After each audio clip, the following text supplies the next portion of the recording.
आखिर डराते ओए ना मुरादा डराई दिसी मेरे को बता बस कुत्ता बेचना है अच्छा बड़ा परेशान था बता ओए ओए बड़ा परेशान था बता मैं क्या हाल थी सीधा ये जहाँ कुत्ता है कुत्ता इडी बड़ा टेडी कुत्ता टेडी कुत्ता है हाँ जो खेदा है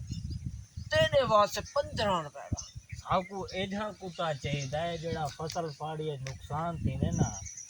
गिद्दड़ हमने गिद्दड़ पकड़े से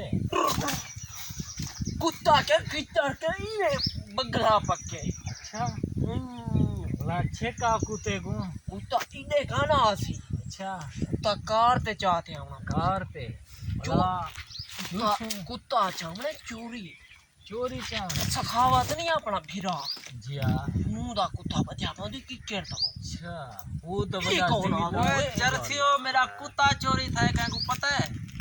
बोला बाबा गाल करे ना बेटा यो कहना बेटे कुत्ता हाँ, ना हाँ। चाहते आइयो बोला गाल बाबा, करे ना मैं बेटा मेरा कुत्ता काल दा चोरी था भाई हां तू कहना चाहते कहना बाबा बोला कोई नहीं चाहता मैं दाल भाई पुलिस को कॉल करवा पुलिस को वही मार कोई देना दाल पुलिस भाई से मैं वहां बाबा हेलो हां तो जाते को मैं पुलिस को पकड़वा ना खा